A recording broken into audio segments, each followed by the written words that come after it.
माझ्यासाठी निघाले तिथून आणि आपण हे करण्यायोग्य वाटतं.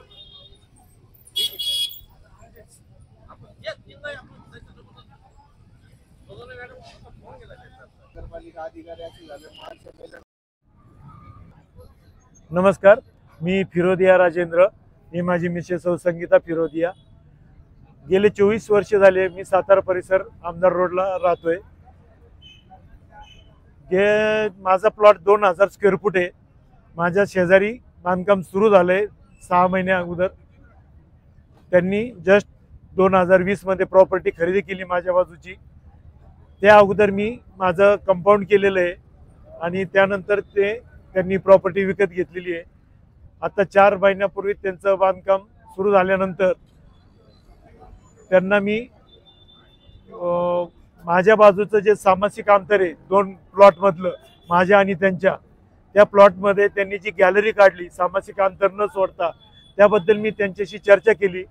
साहेब, तुम्ही गॅलरी थोडी मागे घ्या 1 फूट, कारण आपल्याला कायम शेजारी राहायचं. कचरा पाणी पडलं, वाद नको, तक्रार नको. नाही म्हणे. 6 इंचापर्यंत आलो मी, परंतु त्यांनी नाही ऐकलं.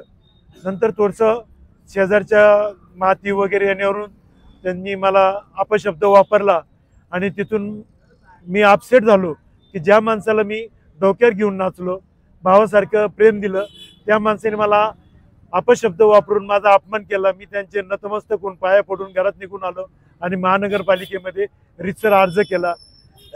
माझ्या शेजारी बांधकाम चालू आहे आणि त्यांनी माझ्या सामासिक अंतरामध्ये अतिक्रमण केलेलं आहे.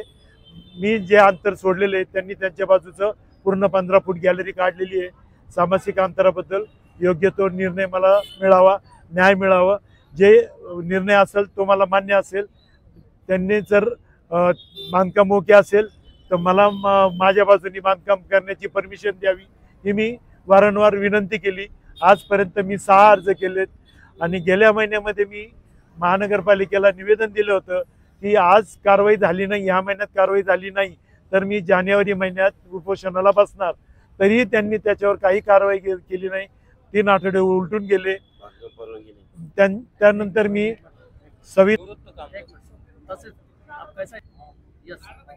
तसेच मी गेल्या महिन्यामध्ये 3 आठवड्यापूर्वी सविताताई सोनवणे यांच्याकडे माहिती आधाराखाली अर्ज दिला आणि त्यांची फाईल मागवली समोरच्या पार्टीची, श्री भागीनाथ कटारे यांच्या बांधकामाची. परंतु त्यांनी ती फाईल झोन क्रमांक 8ला पाठवली म्हणून सांगितलं आणि बिराळे साहेबांची भेट घ्या म्हणून सांगितलं. आणि त्यांनी सविताताई सोनवणेंनी मला एवढंही सांगितलं की त्यांची बांधकाम परमिशन नाही आहे आणि तुम्ही फाईल तिकडनं घ्या म्हणे. म्हणून मी बिराळे साहेबांशी संपर्क साधला. म्हणे त्यांनी सांगितलं मला तुम्ही घेऊन काय करणार. म्हणलं सर ही प्रोसेस आहे, ही मला प्रोसेससाठी पाहिजे. ठीक आहे म्हणे, पैसे भरा घेऊन जा. त्यांच्या PA मी ते अर्ज सबमिट केला, परंतु आजपर्यंत मला ती फाईल पण मिळालेली नाही आहे आणि मी वारंवार चक्रा मारून परेशान झालेलो आहे. मी एक ज्येष्ठ नागरिक आहे, रिटायर. मला BP शुगरचाही त्रास आहे.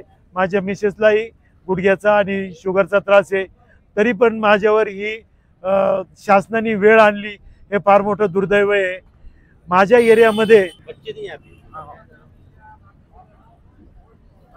एरियामध्ये गेले 5 वर्षामध्ये अतिक्रमण भरमसाठ चालू आहे, तरी शासनाचं त्याच्याकडे लक्ष नाही आहे.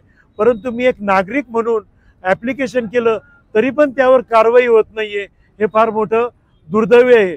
शासन दुर्लक्ष का करतं मला याचं वाईट वाटतं. आणि आम्हाला माझं पाऊल मी माझ्या याच्यावर ठाम आहे सर. माझं काही बरं वाईट झालं तर याला शासन जबाबदार राहणार. मी जोपर्यंत मला न्याय मिळत नाही आणि माझं म्हणणं जोपर्यंत क्लिअर होत नाही, समोरचं त्यांनी जे अतिक्रमण केलेलं आहे ते जोपर्यंत पाडलं जात नाही तोपर्यंत मी इथून हलणार नाहीये. मी आणि माझी पत्नी इथंच राहणार आहोत. आणि मी हे सांगू इच्छितो, माझ्या परिवारामध्ये माझा मुलगा मुलगी आणि मी माझी पत्नी 4 आहोत. त्यापैकी आम्ही 2च आहोत. माझे मुलगा आणि मुलगी दोघे आउट ऑफ कंट्री आहेत.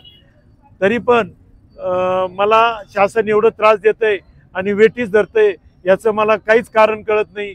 मी वारंवार विनंती करतो, सर्वांना भेटी घेतो, हो होऊन जाईल म्हणतात आणि समोरच्या माणसाचं काम बेफाम चालू आहे.